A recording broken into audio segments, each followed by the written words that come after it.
Voici le radar dernière génération, le radar Tourelle. Il est en test depuis fin août à Civrieux-d'Azergues. Contrairement aux tronçons et autres radars chantiers, cet appareil dispose d'une caméra haute résolution multifonction. Sous cette forme-là, ça n'existait pas. Ça va pouvoir contrôler plusieurs types d'infractions, que ce soit les respects des distances de sécurité ou pas. Ça peut être le feu rouge, ça peut être le passage à niveau, bien sûr la vitesse, peut-être le téléphone, la ceinture de sécurité. Donc il y a vraiment des possibilités et sur un plus large rayon d'action, vraiment sur plusieurs voies. Ce super radar se situe ici à un passage à niveau particulièrement sensible qui voit passer 15 000 véhicules par jour.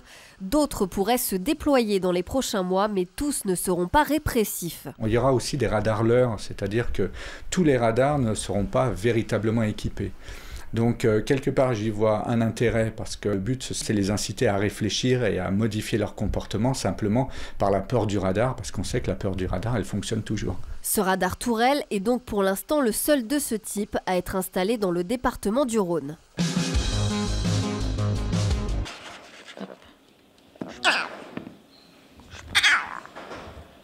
L'arrivée de 2 lionceaux au zoo de Saint-Martin-la-Plaine. Les animaux âgés de seulement 4 semaines pour l'un et 2 mois pour l'autre ont été saisis à des trafiquants d'animaux et confiés ici à l'association de Pierre Tivillon. Les autorités connaissent notre existence parce que depuis 10 ans, nous répondons favorablement à leurs demandes. Et mercredi passé, on nous a contactés pour nous dire voilà, on est en train de saisir un petit lion sur Paris, est-ce que vous pouvez le prendre ? Oui, nous pouvons le prendre. 2 heures après, nous avons reçu un autre appel, ça venait de Marseille. Les douanes venaient de saisir un petit lion chez des particuliers et nous sommes allés aussi le chercher. Le plus jeune des 2 lionceaux est arrivé ici dans un état de santé très dégradé. Un animal très gonflé, qui a un mauvais poil, qui a une mauvaise respiration, tout. Donc là, nous le mettons dans ce local en quarantaine pour pas qu'il ait de contact avec d'autres animaux. Et apparemment, ça va mieux, on va toucher du bois. Et quand il ira mieux, eh bien, nous essaierons de le mettre avec le petit copain que nous avons en bas et voir s'ils peuvent arriver à s'accorder tous les deux et former une famille pour ne pas s'ennuyer. Ici, les soigneurs sont aux petits soins et nourrissent les animaux au biberon. Les 3 heures, on leur donne un biberon. On revient la nuit vers les 1h du matin pour donner un biberon à la petite lionne car elle en a vraiment besoin. Le refuge de Saint-Martin-la-Plaine a recueilli près de 300 animaux en 10 ans, notamment sauvés des trafiquants, comme ces 2 lionceaux. Police, contact! Depuis une semaine, ils s'entraînent à manier les armes. Ces agents de la police municipale de Vaux-en-Velin terminent en ce moment leur formation dans un centre de tir de la région.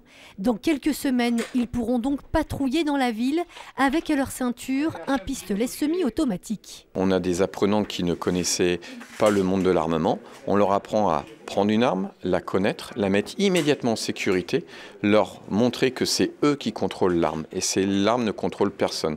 C'est la rigueur du geste, l'efficacité du geste et un process étatique. Durant cette formation, la même que celle dispensée aux gendarmes et aux gardiens de la paix, les policiers vaudais s'entraîneront à tirer près de 300 munitions.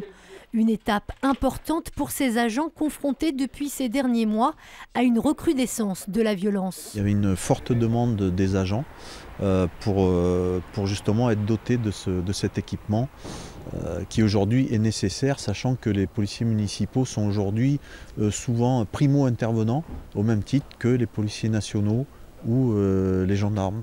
L'armement des policiers vaudais intervient 5 mois après l'annonce du plan sécurité d'Hélène Geoffroy, la maire de Vaux-en-Velin qui souhaite par ailleurs développer une brigade de nuit et renforcer la vidéosurveillance.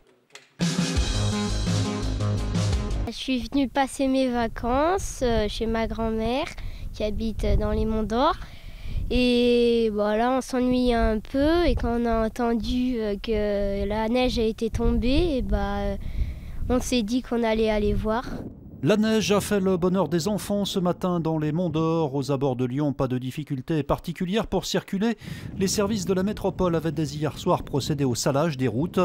En revanche, côté Loire, la neige est tombée en quantité beaucoup plus impressionnante, entraînant d'importantes difficultés de circulation aux abords de Saint-Étienne. Par ailleurs, l'A89 a été coupée au niveau de Tarare. Le trafic a été rétabli cet après-midi. Enfin, hier soir, la liaison SNCF vers Saint-Étienne a dû être interrompue. 500 voyageurs se sont retrouvés bloqués à la gare de la Part-Dieu. Là encore, tout est rentré dans l'ordre aujourd'hui et avec le redout, l'alerte neige de Météo France a été levée. David Kimmelfeld écarte 2 proches de Gérard Collomb à la métropole. Arabelle Chambrefoa, directrice de cabinet, et Jérôme Payen, chef de cabinet, sont ainsi déchargés de leurs fonctions. La proximité de ces 2 collaborateurs avec l'ancien ministre de l'Intérieur était connue. Une décision qui risque d'accentuer les tensions entre les 2 hommes, qui avaient pourtant affiché leur unité lors de la conférence de presse, annonçant le conseil municipal extraordinaire du 5 novembre, qui doit rendre son fauteuil de maire à Gérard Collomb. Il n'y a pas de nouveaux cas, tout d'abord.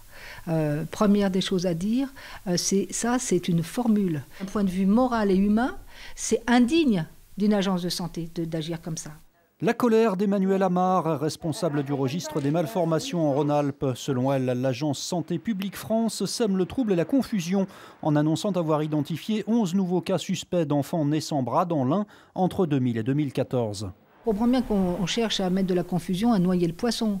Donc la pire réponse a été faite, c'est-à-dire communiquer de manière intempestive sur des cas non confirmés, auxquels on a adjoint des cas anciens qui n'étaient pas en excès, donc pour semer encore plus de la confusion, mais surtout sans prévenir les familles. Selon celle qui a lancé l'alerte en signalant 7 cas groupés dans l'Ain entre 2009 et 2014, rajouter aujourd'hui des cas antérieurs revient à torpiller son étude.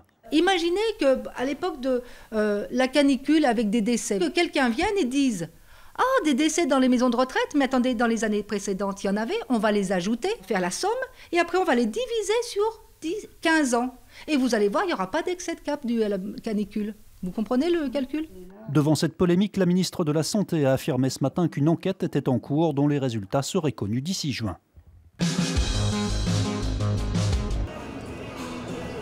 Ils vont faire le show jusqu'à dimanche à Eurexpo. Les chevaux sont une nouvelle fois les stars du 24e salon Equita. L'événement dédié au monde équin espère accueillir, comme l'année dernière, 170 000 visiteurs. Il y a beaucoup de passionnés, il y a beaucoup de cavaliers, beaucoup d'éleveurs, mais c'est également un salon qui est ouvert aux familles et au grand public, avec des baptêmes poneys, avec des exposants, avec tout ce qu'on peut voir, l'élevage, l'animation. On a plus de 40 races de chevaux représentées, 2200 box installées, qui représentent un turnover de près de 3500 chevaux sur 5 jours. C'est considérable. Et en cette première journée, les amoureux du cheval étaient déjà sur le pont. On peut se retrouver entre amis, avec les enfants, passer une bonne journée. J'aime bien quand les chevaux ils sautent. J'aime bien le saut d'obstacle et le dressage. Equita fait justement la part belle à ces 2 disciplines en organisant leur Coupe du Monde, des rendez-vous immanquables pour les professionnels de l'équitation. Oui, c'est vraiment un événement qu'on attend tous comme cavaliers, c'est vraiment un super événement, c'est incroyable, c'est dans le sport, il y a une super atmosphère, c'est vraiment génial. Moi, tous les ans, c'est vraiment mon concours préféré indoor.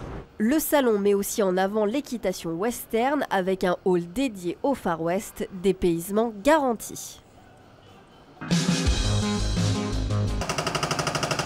Les marteaux-piqueurs sont entrés en action place des terreaux. Cette dernière va subir près d'1 an de travaux. Objectif, une reconfiguration totale de l'espace. Nous commençons déjà dans un premier temps par la dépose d'un certain nombre d'éléments liés à la présence de réseaux, notamment de réseaux humides sous la place. Nous allons ensuite attaquer les parties périmétrales de la place, notamment la reprise des trottoirs, et nous terminerons ensuite par la partie centrale. La place des terreaux avait déjà été réaménagée par l'artiste Buren en 1994, mais avait connu des dysfonctionnements rapides.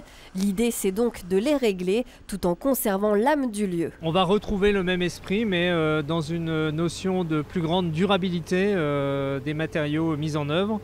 Nous allons aussi travailler sur la sécurisation de la place et puis travailler aussi sur la mise en lumière d'un certain nombre de bâtiments qui ornent cette place. Je pense notamment au Musée des Beaux-Arts, le Palais Saint-Pierre.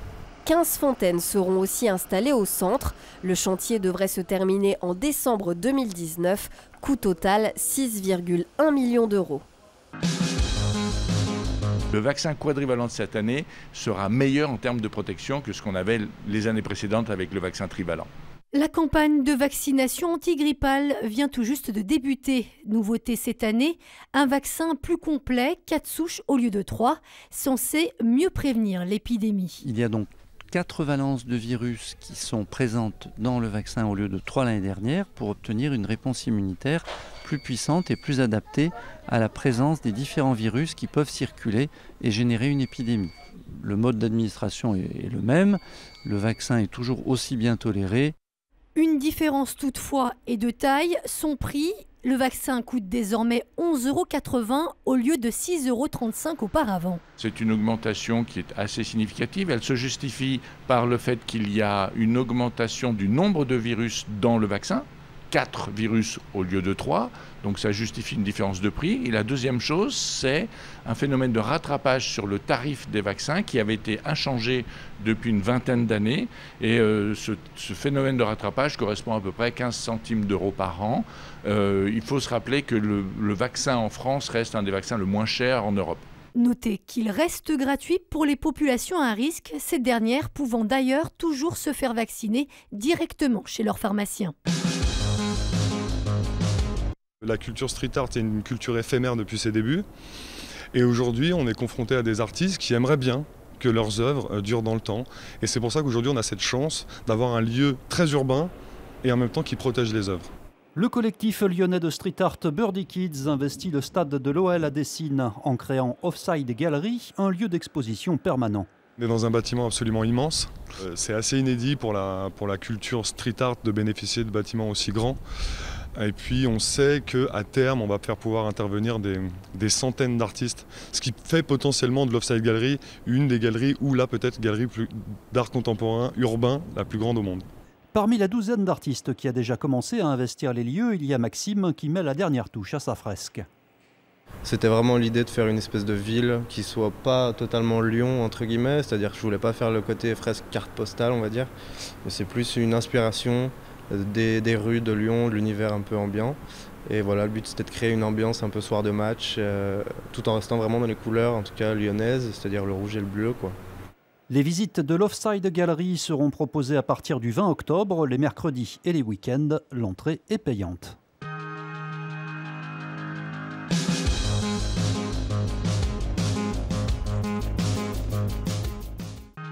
L'info.